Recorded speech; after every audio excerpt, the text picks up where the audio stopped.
Kumuh, bau pesing di sana-sini, dan sampah berserak di mana-mana menjadi pemandangan lazim dari sebuah bangunan tua di tepi jalan bypass Insinyur Haji Juanda, Tasikmalaya. Dindingnya banyak lubang dan coret-coretan arang hitam. Jika malam tiba, suasananya sangat gelap, kecuali beberapa lampu penerangan yang masih tersisa. Lampu jalan di depan bangunan itu pun tidak menyala. Kalau hujan, atapnya sudah pasti bocor. Melihat bangunan itu, siapapun berpikir jika bangunan bekas terminal Cilembang yang terakhir digunakan 5 tahun lalu sangat tidak layak untuk ditempati. Tapi siapa menyangka, di balik bangunan kumuh dan tua itu ada sebuah yayasan sosial di dalamnya. Ya, sebuah yayasan sosial yang serba sederhana, terbatas, dan minimalis untuk rehabilitasi penderita psikotik atau yang lazim kita sebut orang gila. Yayasan itu adalah Yayasan Krisnantung. Sebelum 3 tahun lalu, jalan-jalan di kota Tasikmalaya banyak ditemui orang terlantar yang menderita gangguan jiwa. Kehadiran mereka seringkali meresahkan warga karena pakaian mereka yang lusuh compang-camping, kotor, dan kadang sering berbicara sendiri.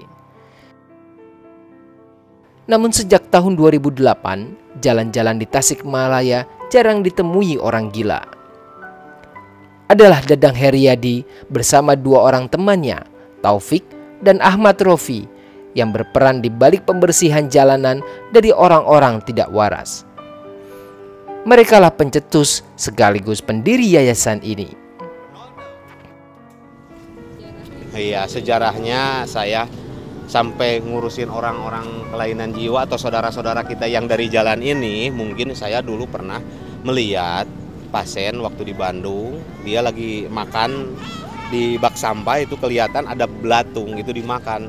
Makanya saya disitulah mulai hati saya terpanggil, tersentuh gitu untuk ngurus saudara-saudara kita ini.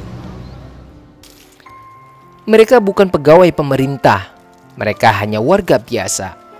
Bagi Dadang, mengurusi penderita psikotik menjadi pilihan hidupnya untuk mengabdi pada kemanusiaan.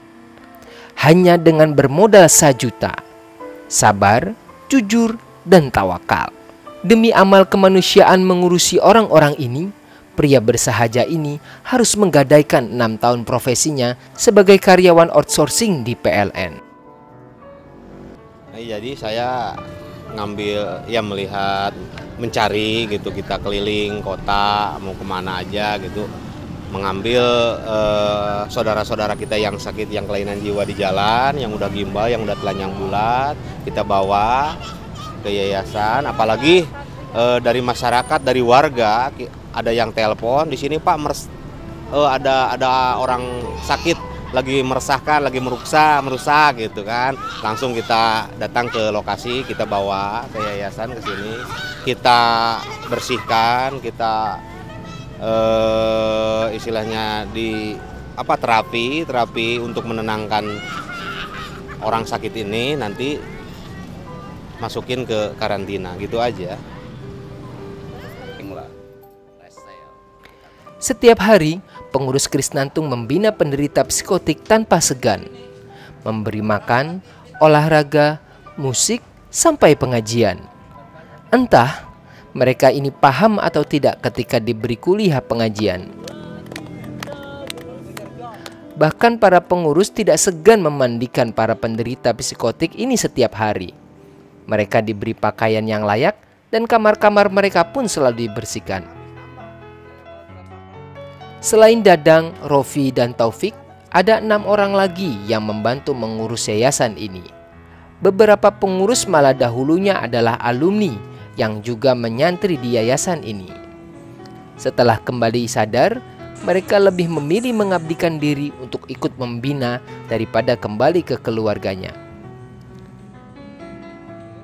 Nah, ini yang udah mulai membaik. Dia ini saya dipasrahin dari warga meresahkan, warung habis, diacak-acak sama dia ini. Datangnya ke sini ini kayak sapi mau disembelih. Nah, diikat sama tambang. rantai. Enggak, bukan dirantai. Kamu sama warga ke sini diikat sama tambang, dipasrahin ke kita masukin karantina. Ya alhamdulillah udah diterapi, udah mendingan. Sekarang dia ngakunya orang Garut. Orang Garut. Cuma perjuangan sampai Berbauan. Tadinya dia pernah katanya dengan bapaknya hijrah ke Berbaungan Sumatera mungkin gitu. Alhamdulillah ketemu di sini, mungkin dia udah mulai membaik, udah mulai mau pulang katanya gitu, udah mau ketemu sama keluarga. Ya, dia udah bantu-bantu di sini. Udah bisa bersihin rumput, nanam singkong gitu di sini. Ya, namanya Andi. Dik dari kau banyak pokoknya mah Andika, oke men. Udah ya, sok duduk deh. Pada dasarnya, para penderita gangguan jiwa adalah bagian dari masyarakat. Hanya saja, status sosial mereka berada di tingkat yang paling rendah. Oleh karena itu, mereka seringkali tersisihkan dari kehidupan karena mereka dianggap tidak berguna. Dari hati yang paling terucap kata cinta untukku yang telah lama ingin ku katakan, seakan ku ingat hari demi hari saat terlewati, tapi dirimu selalu di hatiku. Kau pujaanku, kau bidadariku, tutup dirimu sebelum aku datang.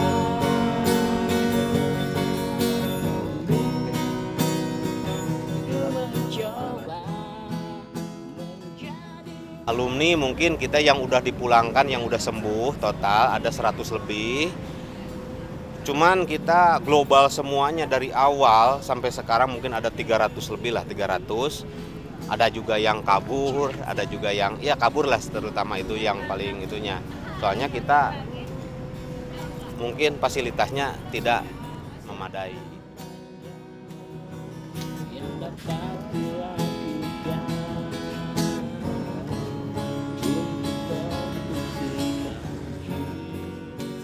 Sebagai lembaga kemanusiaan, Dompet Duafa sangat mengapresiasi kerelawanan dan kepedulian Yayasan Krisnantung untuk mengurusi para penderita sakit jiwa ini.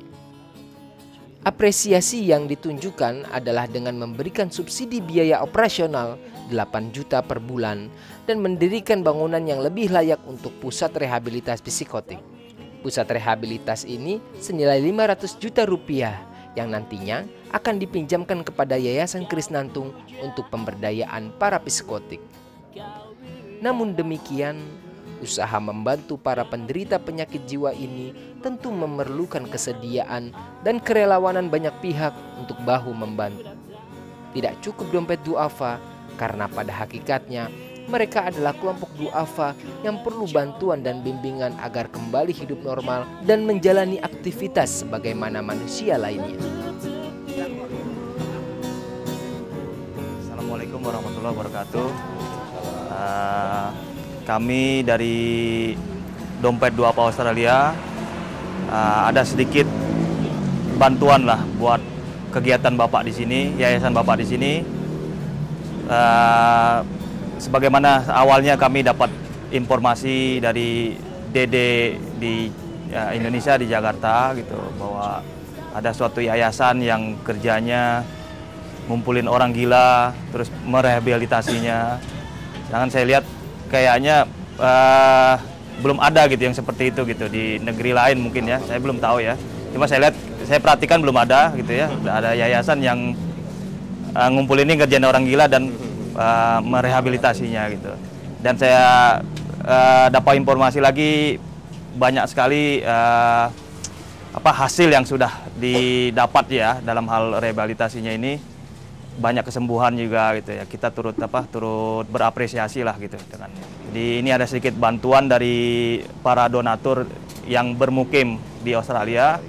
Insya Allah nanti kita akan terus bekerja sama, apa yang bisa kita bantu kita coba bantu gitu. Dan kita menghimbau juga kepada teman-teman kami warga negara Indonesia yang menetap di Australia, kalau ada kelebihan rezeki yang mungkin bisa disumbangkan langsung di sini, kami dari Dompet Duapa Australia siap memfasilitasi.